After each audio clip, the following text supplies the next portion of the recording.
I never meant to snoop. Mom's computer sat open on the kitchen counter, her email inbox glowing in the dim evening light, while she took one of her restorative naps. The subject line caught my eye before I could look away. Royal Caribbean Cruise confirmation. Final payment required. My fingers hover over the keyboard. I shouldn't, but something in my chest tightens. A familiar knot of suspicion I've spent years trying to ignore. I click. The confirmation details load, bright and cheerful against the white screen. 3 passengers: Diana Evans, Summer Evans Cooper, Tom Cooper. Luxury Bahamas cruise. 7 nights. Departure date: the 15th of June. My hand flies to my mouth. The 15th of June. The exact date I'm supposed to be leaving for Italy. The Italy trip I've been saving for since college. The one I mention at every family dinner. The one Mom told me I should probably reconsider given her health concerns. Oh God, I whisper, scrolling through details of their ocean view suite, prepaid excursions, and premium drink packages. My vision blurs. They're going on vacation without me. Again. My hands shake so badly I can barely scroll down to the payment details. $3,000 per person. Money from the family fund I contribute to every month. The memory crashes over me like a wave. 8 years old, standing at the living room window, nose pressed against glass as Dad loaded suitcases into our old station wagon. Summer, 13 and already calculating, tossing her beach toys in the back. "See ya, sis," she called, not even looking back. Mom's hand on my shoulder, squeezing just a little too tight. "Next time, sweetheart, someone has to watch Buddy." Buddy, our ancient retriever who somehow needed constant supervision during their beach trips but managed fine when they went to restaurants or movies without me. There was never a next time, just different excuses. Something hot and tight claws up my throat. This isn't childhood anymore. I'm 27. A grown woman who gave up her apartment to move back home when Mom called sobbing about mysterious symptoms the doctors just couldn't figure out. The apartment in downtown Tampa. The one with the tiny balcony where I'd drink coffee every morning, watching the sun rise over the bay. The one that represented the first time in my life I'd ever truly been free. Gone. Along with my security deposit. And the movers I paid rush fees to. All because Mom couldn't possibly manage alone while waiting for test results. Test results that somehow never materialized. An illness that mysteriously improves whenever she wants to go shopping with Summer but becomes debilitating when there are bills to pay or groceries to buy. My breathing comes fast and shallow now. I scroll back through the email, looking for something, anything that might suggest I misunderstood. A note about my ticket being sent separately. A mention of another room reserved in my name. Nothing. I close the laptop, gripping the counter edge as the kitchen spins around me. Behind me, the refrigerator hums, covered with photos of Summer's family vacations. The Poconos last year. Myrtle Beach the year before. Mom beaming between Summer and Tom in every shot. Not a single picture of me. I take 3 deep breaths, just like my therapist taught me. In through the nose, out through the mouth. The room steadies. This isn't a surprise, not really. Just confirmation of what I've suspected for years. What friends have gently suggested. What my boss raised an eyebrow about when I requested emergency family leave. My purse sits on the counter, and I reach for it with steady hands now. Inside, tucked into the zippered pocket, is my Italy confirmation. Florence, Rome, Venice.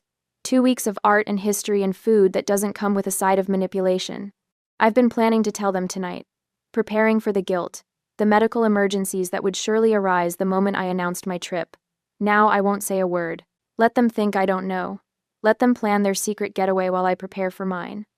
I hear Mom's bedroom door open, her slippered feet shuffling down the hallway. "Lyra, are you home, sweetie? I'm feeling a bit weak. Could you make dinner tonight?" I slide the laptop back to where she left it and straighten my shoulders. "Sure, Mom," I call back, my voice surprisingly steady. "I'll take care of everything." And I will. Just not the way she expects. Not this time. Not ever again. The next day, as I slept over since my mother is too sick to do anything on her own, the vacuum roars as I clean Mom's study, a task she's suddenly too weak to handle. My shoulders ache from 3 hours of scrubbing bathrooms she claims make her dizzy. Funny how her vertigo disappears when Summer suggests lunch at Bella's Italian. I bump the desk, knocking a stack of papers to the floor. As I gather them, a familiar logo catches my eye. First Federal Bank. Our family fund statement. The vacuum dies with a whine as I yank the plug. Something tells me to look. Really look. I sink into Mom's leather chair, unfolding the statement with trembling fingers. The numbers swim before me, then snap into horrifying focus. My name, $300, monthly automatic transfer. Mom's name, $50, manual deposit. Summer's name, $50, manual deposit. What the hell? I whisper, flipping through previous months. Same pattern, every single month. The file cabinet behind me contains every financial record Mom has ever kept. I yank open the drawer marked Family and pull out the accordion folder labeled Vacation Fund. Inside, a handwritten ledger details every withdrawal in Mom's perfect penmanship. Myrtle Beach condo deposit, $900. Summer's new refrigerator, $1,200. Cruise excursion package, $750. Tom's golf lessons, $480. My throat closes as I flip page after page. Years of entries, thousands of dollars, my dollars. Behind the ledger, I find photos of Summer's kitchen renovation, the one she bragged about last Thanksgiving. The granite countertops I complimented, the custom cabinets I admired, all paid for with my money. The house creaks above me, Mom, shifting in her bed during her afternoon recovery time. The same recovery that miraculously ends when Summer arrives with shopping bags. My phone buzzes. Maggie from work. Hey, did you finish that Henderson proposal? She asks. I just found out I've been funding my family's vacations for years. I blurt. I put in 6 times what they contribute, and they've been using it for cruises I'm never invited on. Silence stretches across the line. That's not family, Maggie finally says, voice hard. That's fraud. Her words unlock something in my chest. Fraud. Not family obligation. Not daughterly duty. Fraud. Come stay with me, she continues. This weekend. We'll figure it out. I can't, I say automatically, then catch myself. Actually, why not? Mom has Summer to help. Exactly. And listen, talk to Reynolds. He likes you. He'll work with your Italy schedule. After we hang up, I drive to my old neighborhood. Mrs. Winters waters her roses just like she did when I was 8, watching from my bedroom window while my family packed for their trips. Lyra. Her face brightens. What brings you by? I settle on her porch swing, the chains creaking familiar comfort. Mrs. Winters, did my family often go on vacation without me when I was little? She stops watering, her expression shifting. Oh, honey, I remember watching you wave from the window. Your little face. I asked your mother once why you never went. She said you preferred staying home. I was 8, I whisper. Her weathered hand covers mine. I know. Back home, Mom's car is joined by Summer's silver SUV. I brace myself as I enter. There she is. Mom calls from the dining room. We were just about to call you. The table is set with the good china Mom's signal for serious conversations. Summer and Tom sit side by side, her face arranged in concerned sister mode. Tom studies his water glass, unable to meet my eyes. We need to discuss finances, Mom says, patting the chair beside her. Times are tight. I slide into the seat, noticing the financial statements strategically placed by Mom's plate. The cruise confirmation nowhere in sight. Summer and I were talking, Mom continues, voice quivering with practiced worry, with my medical bills and everything else we need to pull together. Summer nods, reaching for Tom's hand. Family has to support each other in hard times. We know how excited you are about Italy, Mom says, her eyes wide with manufactured sympathy. But maybe now isn't the best time. If you could contribute what you'd spend on that trip to the family fund instead. The air thickens. My lungs strain against my ribs. I think of the ledger, the photos, the years of betrayal. What about your cruise? I ask. The room freezes. Tom chokes on his water. What cruise? Mom asks, voice too high. The Royal Caribbean Cruise, the 15th of June, Ocean View Suite. The one you, Summer, and Tom are taking the exact same week I'm supposed to be in Italy. Summer's eyes dart to Mom, a silent signal passing between them. Where did you hear? Summer begins. I saw the confirmation email, I interrupt. I know about the family fund too. How I contribute 6 times what either of you do. How you've been using my money for your vacations, your kitchen remodel, Tom's golf lessons. Tom stares at his plate. Summer's face hardens. You went through our private papers? Mom demands, illness forgotten as color floods her cheeks. Like you went through my Italy confirmation? I counter. The one you said I should consider because of your health concerns? That's different, Summer snaps. Mom needs you here. Mom needs my money, I correct her. There's a difference. The silence stretches between us, thick with decades of manipulation suddenly exposed to light. I'm going to Italy, I say, my voice steady for the first time in years. And when I get back, we're going to have a very different conversation about this family fund. I stand, leaving my napkin crumpled on the china plate. Behind me, Mom begins to cough the same theatrical hack she uses when bills arrive. This time, I don't turn around.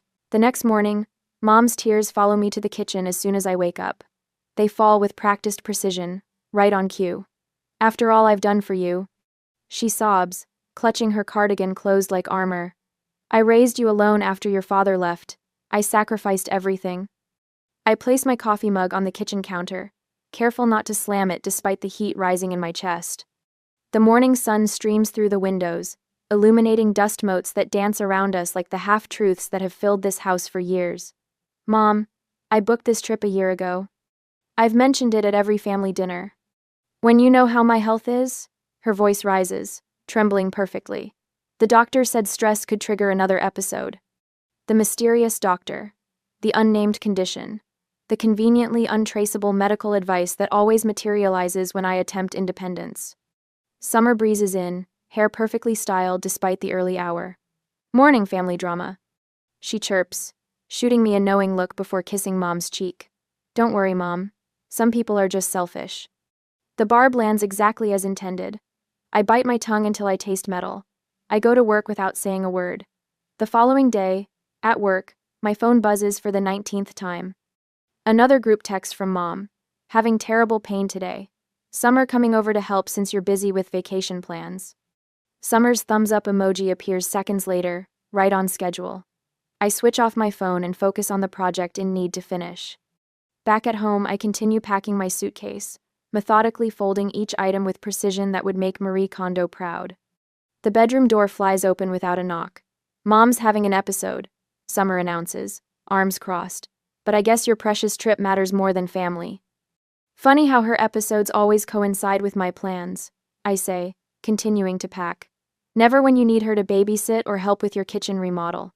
Summer's mouth tightens into a thin line. You've changed, Lyra. You used to care about family. I still do. That's why this is so hard. She leaves, slamming the door hard enough to rattle the childhood trophies on my shelf. Trophies from events no one attended. While searching for my passport in the desk drawer that evening, my fingers brush against something familiar. My old diary, the cover worn and faded. I haven't seen it in years. I open it, recognizing my 14-year-old handwriting. Mom and Summer left for Virginia Beach today. Told me someone needed to take care of the house. Again. This is the third vacation this year I've missed. When I asked why I couldn't come, Mom said money was tight. But they bought Summer a new swimsuit yesterday. Entry after entry documents the pattern. Vacations I missed, school events they skipped, promises broken so routinely they ceased being promises at all. Behind the diary sits a shoebox of photos. I flip through them with trembling hands. Summer in Disney World, Mom and Summer at the Grand Canyon, beach trips, mountain cabins, weekend getaways. Not a single photo contains me. My phone rings. It's Dr. Levine, my therapist. How are the boundaries holding up? She asks after I describe the day's events. They're crumbling faster than I can rebuild them. Remember what we discussed about familial manipulation patterns? This escalation is actually a sign you're breaking free. They're panicking. After our call, I contact Marissa, the financial advisor I started seeing 3 months ago. I pulled together those records you requested. She says, over the past 5 years, you've contributed approximately $48,000 to your family's expenses, not including the family fund. That's significantly more than they've contributed, based on the documents you provided. The revelation settles over me like concrete. I'm not the financial burden. I'm the support beam. The confrontation happens at dinner. I hadn't planned it, but when Mom dramatically clutches her chest after I mention my departure date, something inside me snaps. I'm still going to Italy, I say, voice steady despite the earthquake in my chest. Mom collapses into her chair. "You're killing me with stress," she wails. Summer jumps up, napkin fluttering to the floor. "Are you serious? You're killing Mom with stress. How can you be so selfish?" Selfish? The word feels foreign on my tongue. I gave up my apartment to move back here. I contribute 3 times what either of you do to household expenses. I've canceled plans, taken time off work, and rearranged my entire life because Mom said she needed me. "Because she does need you," Summer shouts. "No, she doesn't. Not medically anyway, just financially." I take a deep breath. "I'm going to Italy." I repeat. And when I return, I'm finding my own place. I return to my room, without waiting for their reaction. The next morning, my coworker Maggie helps me load essential belongings into her car. "You can store whatever you need at my place," she offers, hefting a box of photo albums. "Stay as long as you need after you get back from Italy." Mrs. Winters, my childhood neighbor who watched me grow up alone in a house full of people, calls to offer her guest room until my departure. "I always knew you'd find your voice someday, sweetheart." My boss arranges an advance on my commission. "Consider it an investment in your mental health," she says. "Italy will inspire your designs. Take lots of pictures."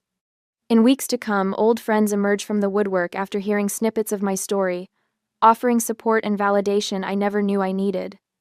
The final piece falls into place during a private meeting with Mr. Patterson, the family attorney I found in Mom's address book. "Miss Evans, I'm glad you called," he says, sliding a document across his desk. "This is the deed to your mother's house." I scan the paper, stopping at the names listed as owners. Diana Evans, Lyra Evans. "My name is on the deed?" I whisper. "Your grandmother insisted when she helped with the down payment. She wanted to ensure you always had a home, regardless of your mother's 8 financial decisions."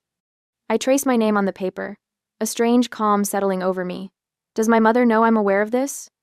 "I'm not at liberty to discuss other clients' knowledge," he says carefully, "but I can tell you this document gives you certain legal leverage in any property decisions." That evening, I sit on my bed, finalizing my Italy itinerary while Mom and Summer whisper urgently in the kitchen below. For the first time in years, their hushed conversation doesn't send anxiety spiraling through me. I have options they don't know about. I have power they don't recognize. I booked a private gondola tour in Venice and smiled. I also called my lawyer and arranged the moving on the day of my return with the help of my old neighbor. They will see what I can do. When the day of my Italy trip comes, my fingertips hover over the power button of my phone. One press, and I'm unreachable. The thought sends a delicious shiver up my spine. "Final boarding call for flight 237 to Rome," announces a voice overhead. I tuck my phone into my purse without turning it off. Let them call. Let them panic. For once, the thought of their distress doesn't fill me with guilt, but something lighter, brighter, something that feels dangerously like joy. The flight attendant checks my boarding pass and smiles. "Enjoy your trip to Italy." "I will," I say, and the certainty in my voice surprises me. I absolutely will. As I settle into my window seat, my phone buzzes. Mom's name flashes on the screen. Then again, and again. I silence it without answering, and watch the missed call count climb to 7 before we're instructed to switch to airplane mode. Summer's texts arrive in rapid succession. Mom is beside herself. "You can't just disappear like this. This isn't what family does. Call us right now." The final one lands like a slap. "The cruise might be canceled because of you." I laugh out loud, startling the elderly man beside me. I've never felt this weightless before, this unencumbered. "Sorry," I tell him, just excited. "First time to Italy?" he asks. "First real vacation of my life," I reply. The plane accelerates down the runway, pressing me back against my seat.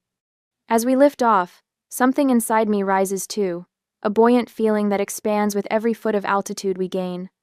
By the time Tampa becomes a patchwork of tiny squares below, I can barely remember why I ever felt tethered there.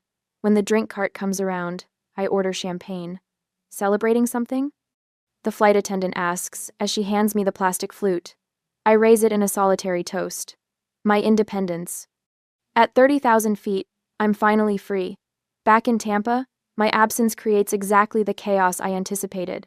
Between naps and movies, I check my emails to find one from Maggie at work. Your mother called claiming you're having a mental health crisis, she writes. Don't worry, we told her you're on approved vacation and perfectly fine. Boss says enjoy every minute. I scroll through Facebook to find Summer's thinly veiled attack. True family stands together through thick and thin. Loyalty isn't something you can just abandon when it's inconvenient. Family first. Disappointed but not surprised. After I arrived in Italy, 3 of Mom's bridge club friends have left voicemails, their concerned tones barely masking their nosiness. Your mother is just so worried, dear, says Mrs. Henderson. Perhaps you could call her? Family is all we have in this world. Family. As if that word justifies everything. I open Instagram instead and post my first vacation photo.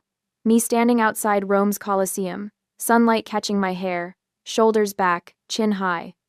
No filter needed. First stop on my Italian adventure, I write. Dreams don't wait for permission. The likes and comments flood in immediately.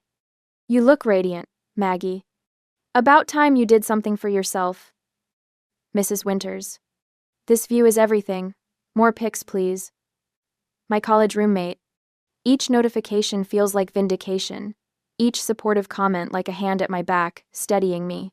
When I check Facebook again that evening from my charming hotel room, Summer's point by family first post has backfired spectacularly.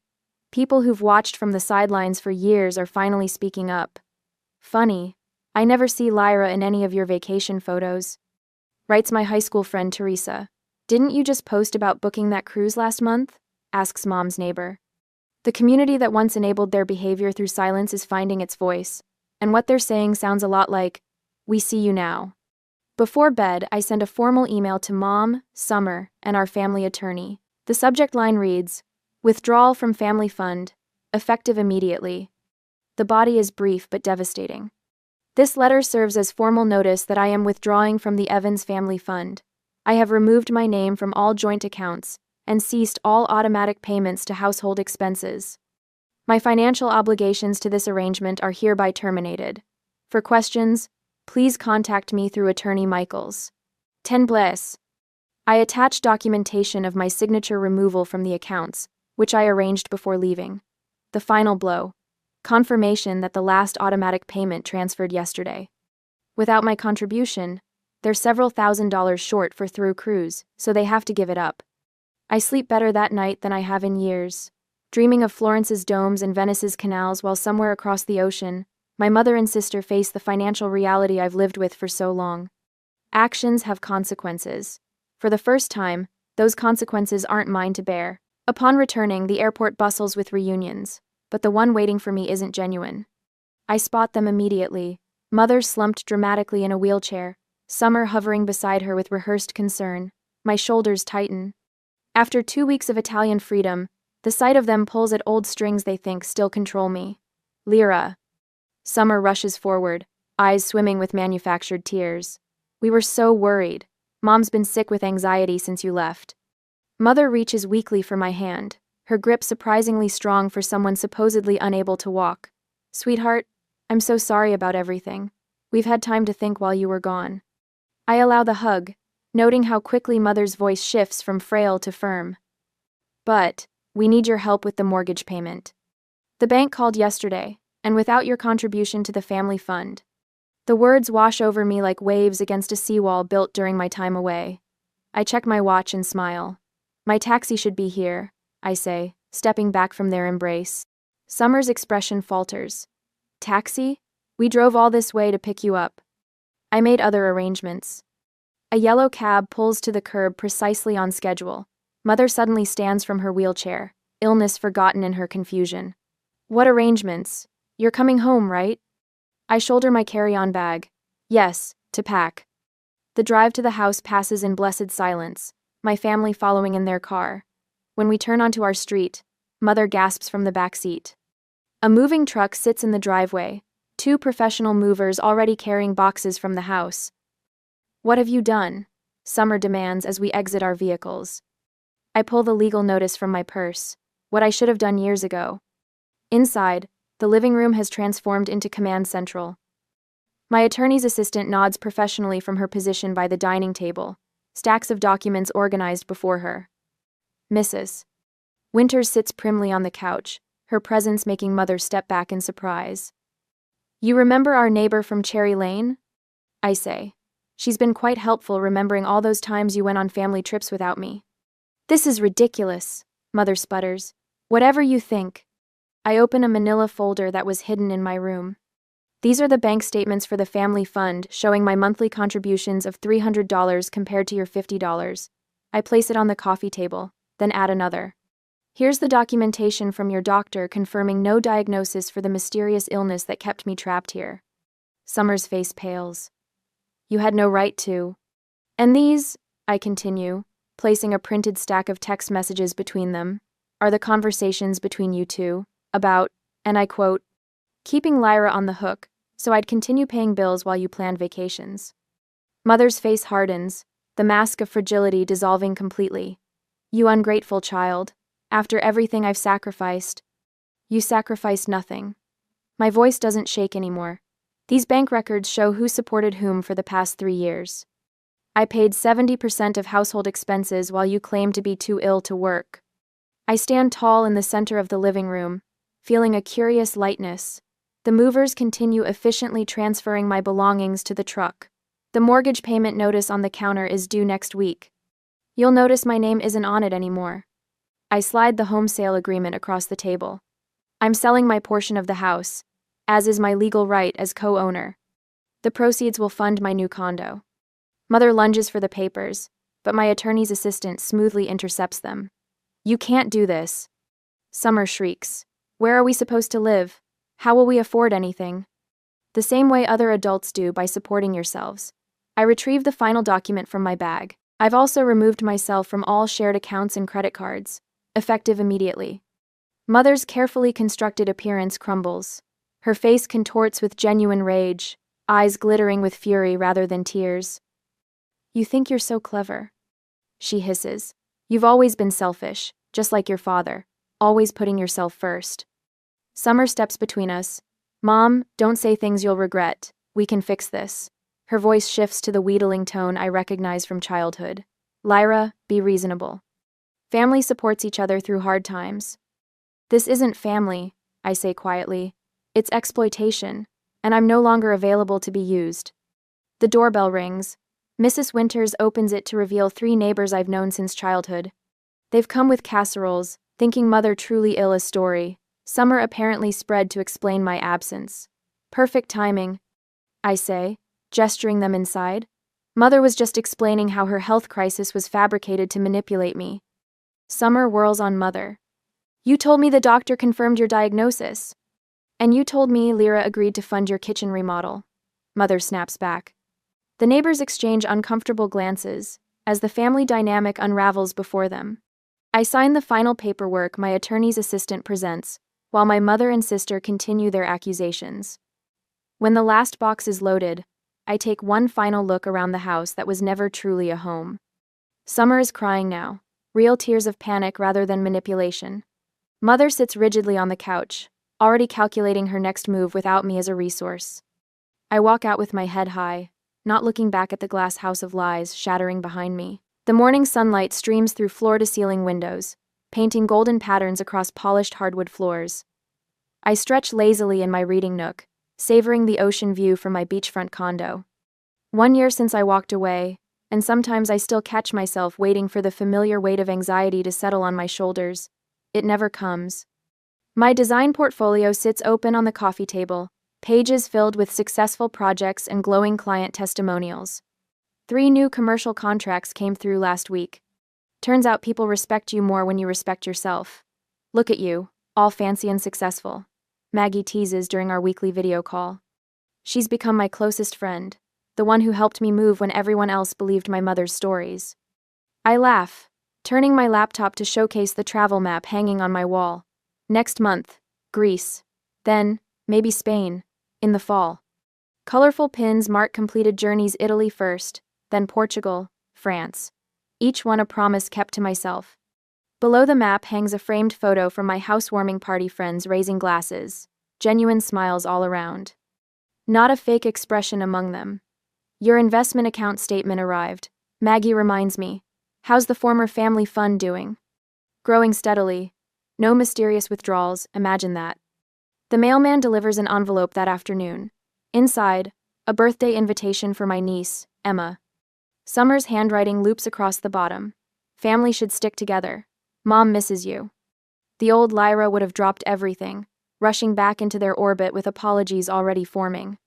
The new Lyra orders a beautiful dollhouse online, writes a warm card to Emma, and makes a reservation at a restaurant near Summer's neighborhood. Public places prevent private manipulations. My therapist calls it progress. You're building relationship terms that work for you, she says during our monthly check-in. We focus on my future now, not endless cycles of family fixing. New traditions fill my calendar.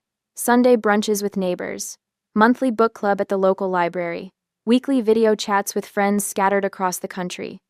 My mother still calls occasionally, her voice slipping into familiar patterns of need, but I've learned to recognize the undertow before it pulls me under.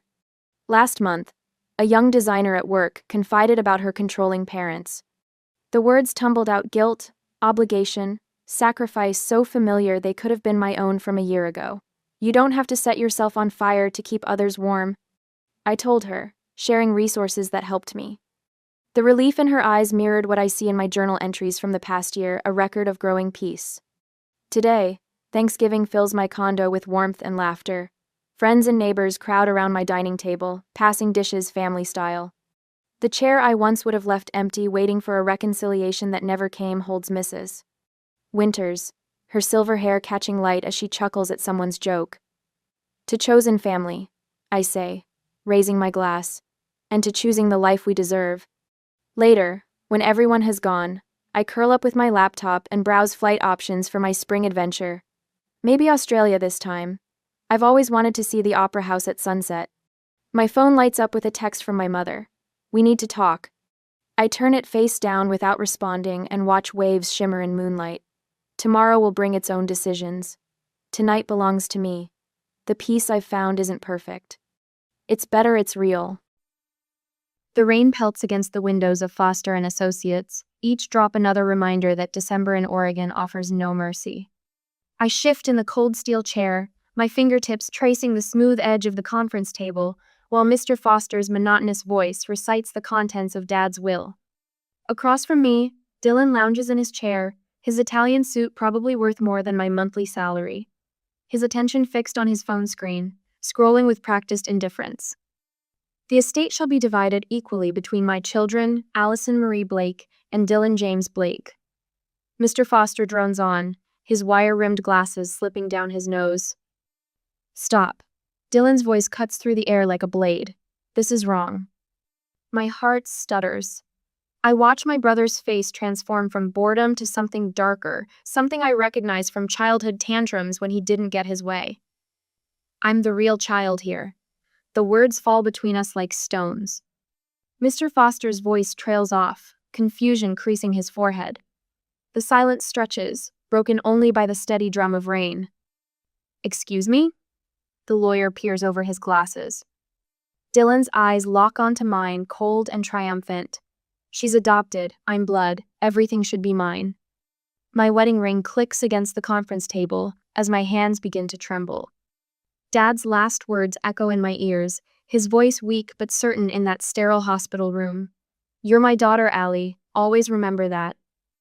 Mr. Foster clears his throat.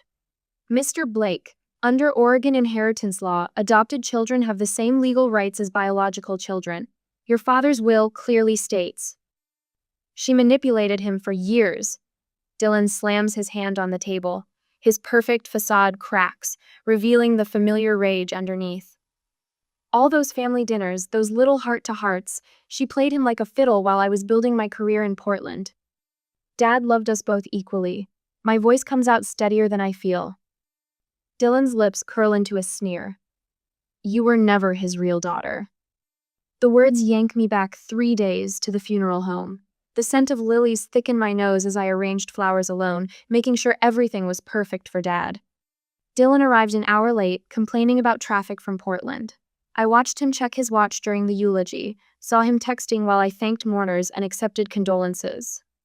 Now, studying his face across the conference table, something shifts inside me. A lifetime of making peace, of smoothing things over, of being the responsible one while Dylan took and took and took. Mr. Foster. My voice cuts through Dylan's continued rant about blood ties. I have a proposal. Dylan's mouth snaps shut, his eyes narrowing. I'll renounce my inheritance. The words taste like freedom.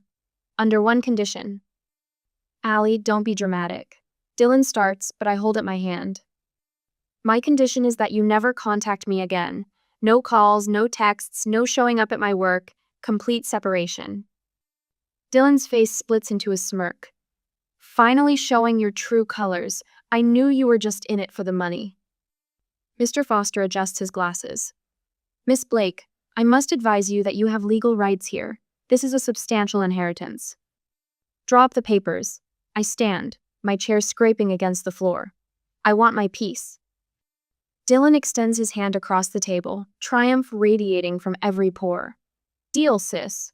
Or should I say, ex-sis? I ignore his hand and walk out. The rain soaks through my coat as I stand on the sidewalk, but I barely notice. Through the law office window, I can see our childhood home in the framed photograph on Mr. P's patient.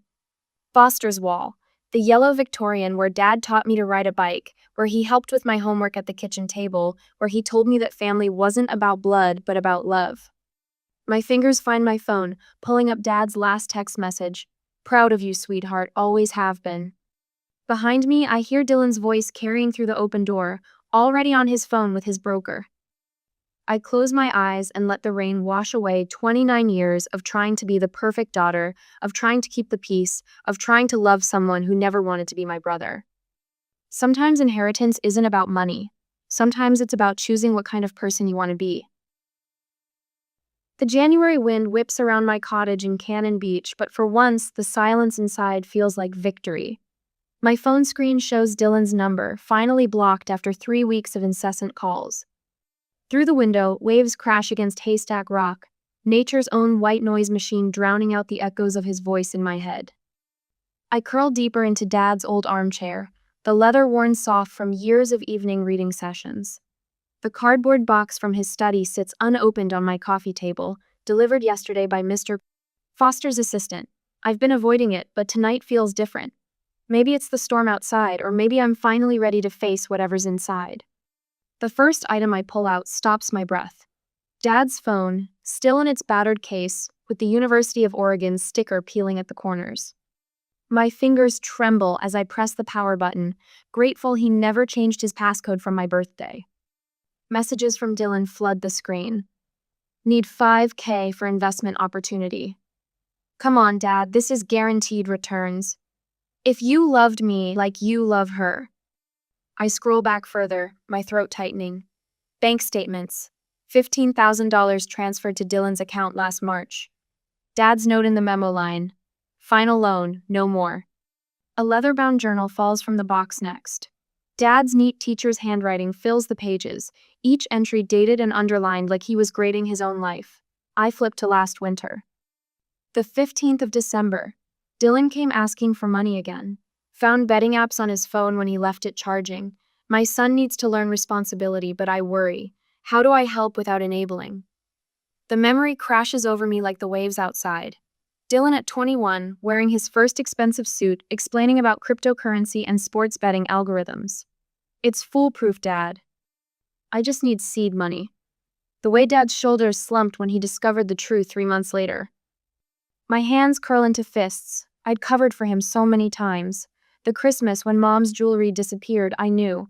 Found the pawn shop receipt in his coat while doing laundry. Told Dad it must have been a break-in while he was at the hospital with Mom. Anything to protect him from knowing the truth while he watched his wife fade away. The landline rings, jarring in the quiet room. My new number, unlisted, supposedly safe. Dylan's voice crackles through the answering machine, panic bleeding through his practiced smoothness. Allie, there are debts you don't know about. Dad's business loans, I need. The bank statements show $35,000 in business debt. $10,000 in credit cards. You tricked me with that inheritance stunt. I need the money. I watch the machine's red light blink, each flash another lie exposed. My finger hovers over the delete button, then presses firmly. His voice cuts off mid-plea. The phone rings again 20 minutes later.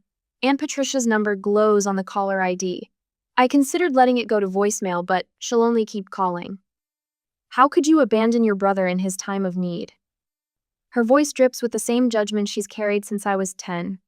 The whole family knows what you've done, Allison, turning your back on blood. The laugh that escapes me holds no humor. They already know who I am, Aunt Patricia. They've always known. I'm the adopted one, remember? You will never let me forget. He's your brother. No, the word feels clean, like fresh snow. He's not anymore. My supervisor's face shows nothing but understanding when I request the transfer to our seaside office the next morning. Family can be complicated, she says, signing the paperwork. The petition's yours if you want it. Starts next week. A week alter, the new routine settles like a warm blanket. Different coffee shops, different jogging paths along the beach, a different phone number that only 5 people have. I tape Dad's photo to my new desk, his eyes crinkling with the same kindness I remember from every parent-teacher conference he attended, every dance recital he filmed. I kept my promise, I whisper to his smile. I chose peace. The cost tallies itself in my mind during quiet moments. My friend Sarah's weekly coffee dates, the book club I joined last spring, the comfortable familiarity of my old running route. But with each passing day, the price feels more like an investment in myself. On Wednesday, the knock comes at 10 p.m., 3 sharp raps that echo through my new apartment. I freeze at my kitchen counter, the tea bag suspended above my mug. Allie, Dylan's voice slurs through the door. Open up, we need to talk. The security chain catches when he throws his shoulder against the wood. Through the gap, I see his face, once handsome features now twisted. His eyes are bloodshot, his perfect hair disheveled. I know where you work. His words spiral into the darkness of my apartment. I'll keep coming back. You can't hide from family forever. The tea bag slips from my fingers, bleeding darkness into the water below. Outside, the waves crash against the shore, constant and unchanging. I think of Dad's journal, of 15 years of entries watching his son choose chaos over change. How far would I go to escape a toxic family? The answer rises like the tide, as far as it takes. 2 months later, at my work, the glass doors of Seaside City Hall reflect winter sunlight as I organize permit applications, each folder a small testament to order in my newly structured life. A shadow falls across my desk. I look up to find Dylan looming over the customer service counter, his Italian wool coat speckled with rain. You can't hide from family forever. His voice carries through the quiet office like a gunshot. My fingers curl around the edge of my desk. 2 months of peace shattered in 5 words. Behind me, Sandra from Records drops her coffee mug. The ceramic breaks against linoleum, dark liquid pooling like blood. This is a government building. My voice stays steady, the way Dad taught me during debate club. You need to leave. Or what? Dylan's lips curl into that familiar sneer. Going to call security on your own brother? I press the silent alarm button under my desk. You got what you wanted. The money, the house, everything. Blood is thicker than your selfishness. He slams his hand against the counter. A framed photo of the seaside promenade topples. Security guards appear at both ends of the lobby. Officer Martinez moves fastest, his hand steady on his radio. Sir, you need to step away from the counter. Dylan's eyes lock onto mine.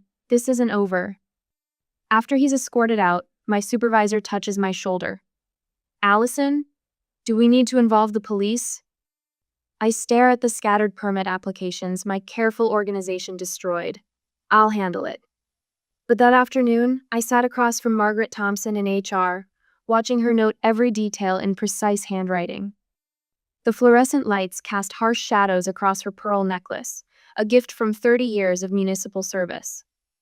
We're documenting everything. Margaret's pen scratches against paper. The security cameras caught his behavior. We protect our own here. Linda from accounting brings me coffee afterward, her bright red cardigan a splash of warmth in the institutional beige hallway. We've got your back, honey. My first husband pulled stunts like this after our divorce. Sometimes people can't handle it when you choose yourself. I clutched the paper cup, letting its heat ground me. I won't be bullied anymore. But Dylan proves me wrong that evening. He appears between the lampposts of the empty parking lot like a ghost from every woman's nightmare. My keys dig into my palm as I walk faster. Wait. His voice sounds different. Desperate. His fingers close around my arm. I'm drowning here. I wrench away, feeling the scratch of his manicured nails. You got everything. You wanted gone. The business loans. Sweat beads on his forehead despite the cold. Dad's old debts. The investment group is asking questions. Not my problem. His face twists. You were never a real family anyway. The words should hurt. Instead, they crystallize something inside me. Exactly. So leave me alone. I don't run to my car. I walk, spine straight, the way Dad taught me to leave a losing debate with dignity. In my rearview mirror, Dylan's figure grows smaller, diminished by distance and my refusal to flinch. The next morning, Linda meets me at my car, silver hair gleaming in the dawn light. Good morning, sunshine. Thought you might like company. She's there every morning after that. The security guards learn Dylan's black BMW on sight. My neighbors in the little beachside complex start to see suspicious vehicles. Dr. Rodriguez, my therapist, helps me understand that accepting support isn't a weakness in the days to come. Setting boundaries is like building a house, she says, her voice warm as sunlight through her office windows. You need a strong foundation and good materials. You need help raising the walls. I take her advice. The cease and desist letter goes out on heavy cream paper, the law firm's letterhead a shield of respectability, HR files formal trespass documentation. The security footage transfers to a thumb drive, irrefutable evidence of Dylan's spiral. When the papers are served at his Portland investment firm, I imagine the crack in his perfect facade. His colleagues are watching, his reputation splintered like that coffee mug on the city hall floor. Aunt Patricia calls that night, her voice sharp with judgment. You're destroying the family. No, I think of the filing cabinet in my home office, stuffed with evidence of Dylan's harassment, screenshots of his social media posts showing new watches and sports cars while he pleads poverty. Bank statements proving my clean hands. Dylan's destroying himself. I stood at Haystack Rock that evening, watching the sunset paint the sky in colors Dad taught me to name. Vermilion. Amber. That soft purple he could never quite describe. The wind carries his voice from memory. Sometimes letting go is the strongest choice. The tears finally come, hot against cold cheeks. Not for Dylan or the inheritance or even Dad. For the daughter who spent 29 years trying to earn love that should have been freely given. My phone chimes with an email from Mr. Foster. The subject line reads, Urgent, additional will provision discovered. The attachment reveals Dad's final chess move. A hidden codicil written in his precise teacher's hand. If either child harasses or harms the other, their portion of the inheritance shall be forfeit. I close my eyes, feeling the last weight lift from my shoulders. Even in death, Dad made sure I would be protected. He knew. He always knew. The waves crash against Haystack Rock, eternal as family secrets and twice as powerful. I deleted Dylan's latest voicemail without listening. Tomorrow, I'll call Mr. Foster.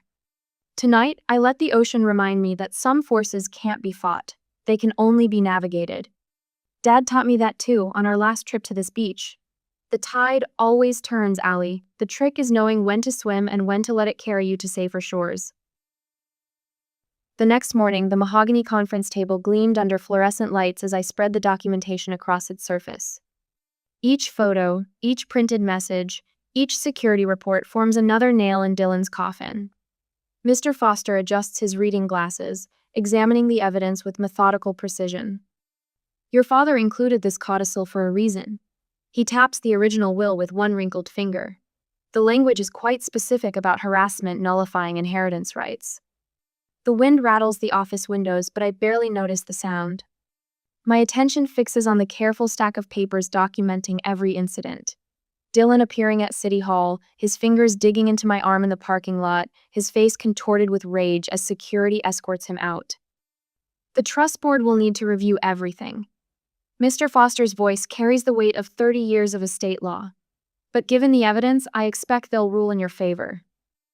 A knock at the door announces his secretary. She carries a manila envelope branded with the logo of Walker Investment Group, Dylan's firm. This just arrived by courier, Mr. Foster.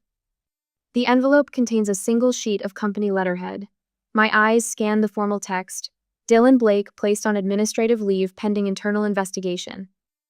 Seems your brother's behavior has attracted his employer's attention. Mr. Foster sets the letter beside the growing stack of evidence. Would you like to proceed with the transfer to charity as discussed? The question hangs in the air. Through the window, I watch holiday shoppers hurry past, their breath visible in the winter air. Dad loved this time of year. His classroom always smelled like peppermint and chalk dust in December. Yes, the word comes out steady, certain.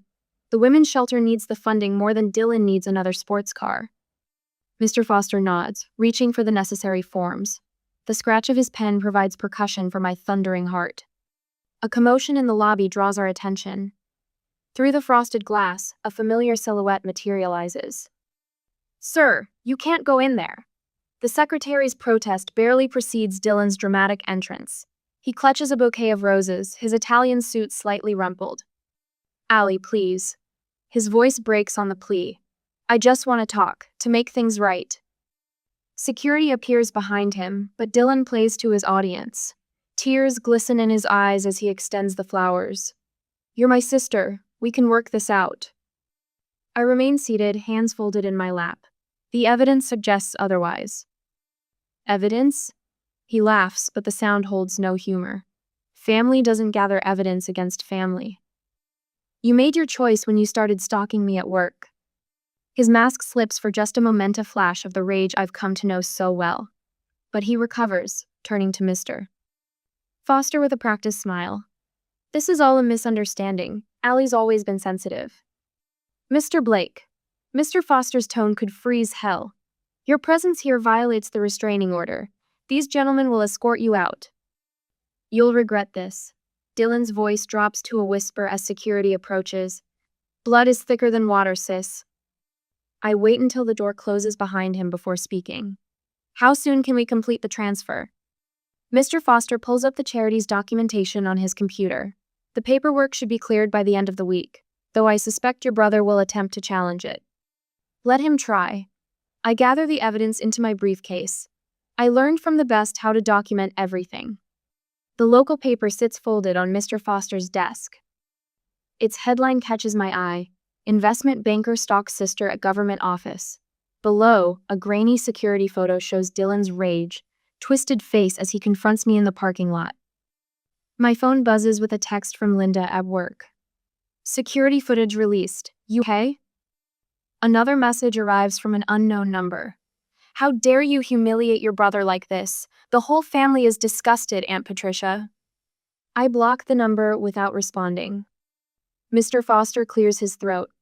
The trust board just emailed. They've frozen your brother's assets pending investigation into some irregularities. What kind of irregularities? Client funds appear to be missing from his investment accounts. The State Banking Commission is involved. 3 days later, at my office, the roses Dylan brought lie abandoned on a side table, already wilting. Dad kept a rose garden behind our house, carefully tending each bush. The thorns protect the beauty, he'd say, just like family should protect each other. My phone lights up with a video message from Dylan. His face fills the screen, tears streaming down his cheeks. I never meant for this to happen. Please, Allie. I understand now. I was wrong. Behind his performance, I catch a glimpse of his condo's marble countertops, the ones he bragged about at Dad's funeral. Paid for with stolen money, apparently. That same day at work, the office door opens again, admitting a uniformed police officer. Miss Blake, we need to ask you some questions about Dylan Blake's financial activities. Of course. I close my briefcase, the evidence safely locked inside.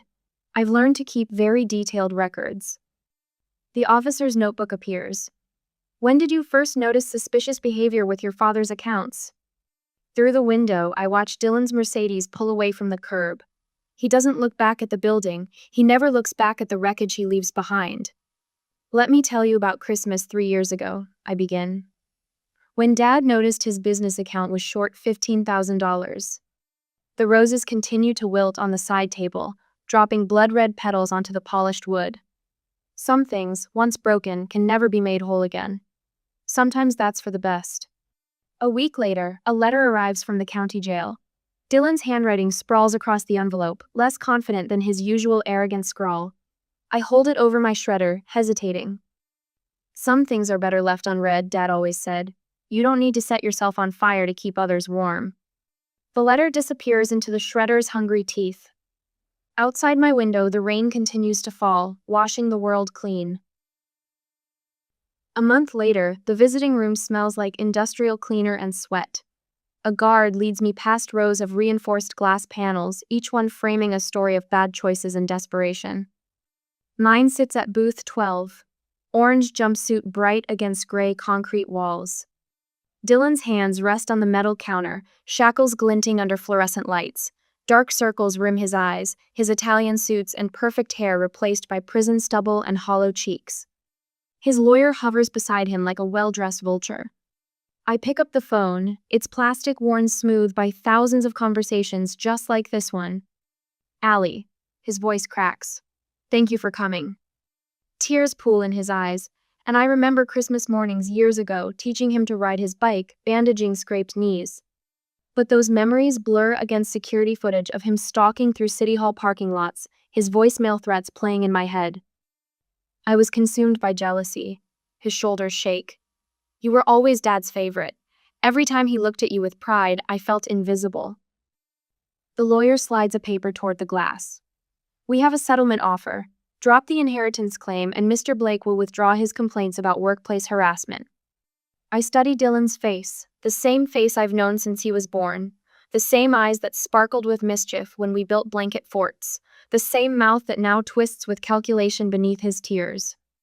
Prison is killing me, Allie. His fingers press against the glass. Have mercy, we're still family. My bag sits heavy in my lap.